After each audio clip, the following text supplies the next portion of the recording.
In the rush to name powerful people in the political debates and the Twitter arguments, it is dangerously easy to forget who this is really about.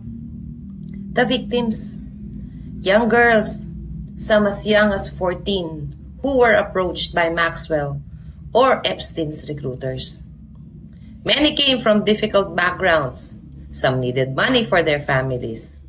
They were told they were getting a massage job, a modeling opportunity, and they had no idea what they were walking into. They were someone's daughter, someone's sister, girls who had their own dreams, who wanted to become teachers, nurses, artists. These are girls who were failed by every system that should have protected them. Ang mga batang ito, hindi pinangarap na maging biktima, tulad ng ating mga anak, ating mga kapatid.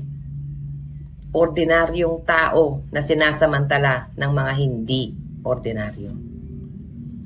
Virginia Giuffre was one of the survivors who chose to speak publicly.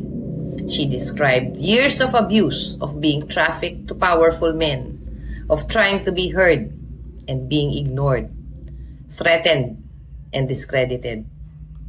It took her over a decade to get any form of justice.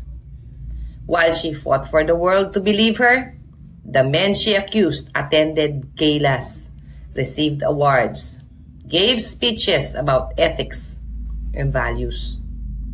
Habang nakikipaglaban siya para marinig, nagbibigay ng speech ang mga taong ito tungkol sa moral leadership. Tama ba yun? To every survivor watching this, you are believed. You are not forgotten. And share this if you stand with victims of trafficking everywhere.